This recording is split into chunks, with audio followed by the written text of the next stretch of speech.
U.S. on alert for further Kabul attacks in race to complete evacuations. Summary. White House says next few days will be most dangerous.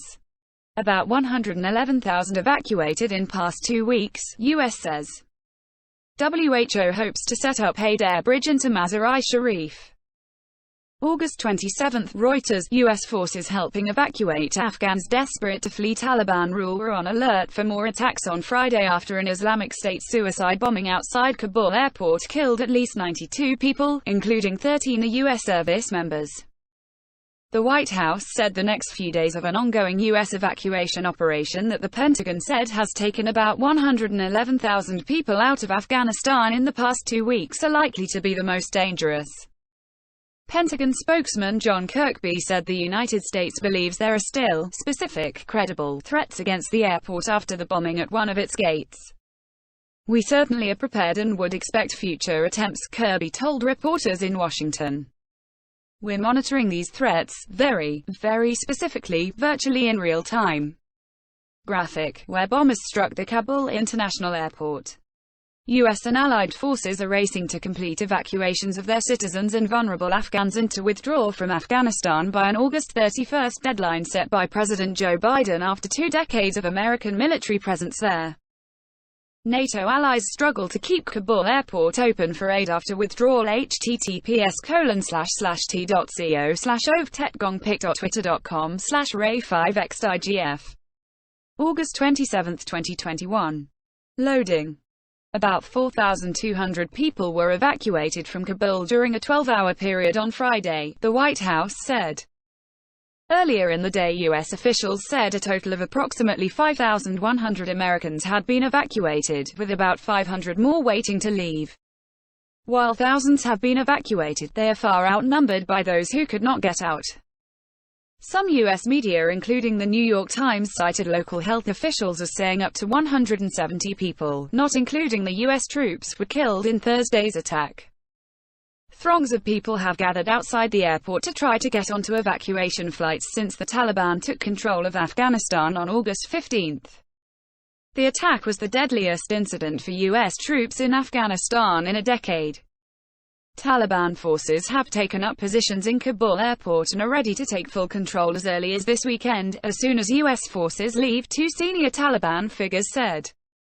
One senior commander said Taliban forces had taken over most of the airport, just not a small part where the Americans still are. As soon as the Americans leave, they just have to give us the signal and we will then take over, a second Taliban official said. Kirby disputed the Taliban account, telling reporters that the military section of the airport remains under U.S. control. They are not in charge of any of the gates. They are not in charge of any of the airport operations. That is still under U.S. military control, Kirby said. The United States expects some ongoing engagement with the Taliban will be necessary after the withdrawal to facilitate further evacuations, White House Press Secretary Jen Psaki said. The reality is, the Taliban control large swathes of Afghanistan, including the area surrounding the perimeter of the airport, she told reporters. So by necessity, that is our option. Factbox, what is Islamic State in Afghanistan? https://t.co/fps5firstpic.twitter.com/mjmixoloxx4. August 26, 2021. Loading. 1/16. A U.S. Marine assisted an evacuation control checkpoint (ECC) during an evacuation at Hamid Karzai International Airport, Kabul, Afghanistan, August 26, 2021. Picture taken August 26, 2021. U.S. Marine Corps Staff Sergeant Victor Mansilla, handout via Reuters. Single suicide bomber. Islamic State, ISIS, an enemy of the Islamist Taliban as well as the West, has claimed responsibility for the attack, which the Pentagon said on Friday was carried out by one suicide bomber at an airport gate, not 2 as it earlier stated. The number of Afghans killed has risen to 79, a hospital official told Reuters on Friday, adding that more than 120 were wounded. A Taliban official said the dead included 28 Taliban members, although a spokesman later denied any such fighters had been killed. The attack underlined the realpolitik facing Western powers in Afghanistan. Engaging with Taliban forces who they have long fought may be their best chance to prevent the country becoming a breeding ground for Islamist militancy. The United Nations Security Council condemned the bombing as especially abhorrent, for targeting civilians trying to flee the country. "I bear responsibility for, fundamentally, all that's happened of late," President Joe Biden said about the events of the past 2 weeks in Afghanistan. Though he proceeded to assign some blame to his predecessor Donald Trump. https://t.co/r4qlbfqzqpic.twitter.com/mfx9wbx1cw. August 27, 2021. Loading. Biden said on Thursday he has ordered the Pentagon to plan how to strike ISIS-K, the Islamic State affiliate that claimed responsibility.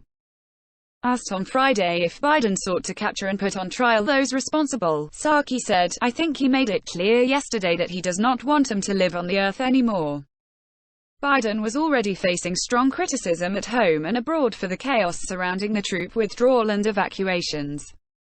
As the Taliban rapidly advanced to Kabul amid the pullout, Afghanistan's Western-backed government and military collapsed. Biden has defended his decisions, saying the United States long ago achieved its rationale for invading the country in 2001.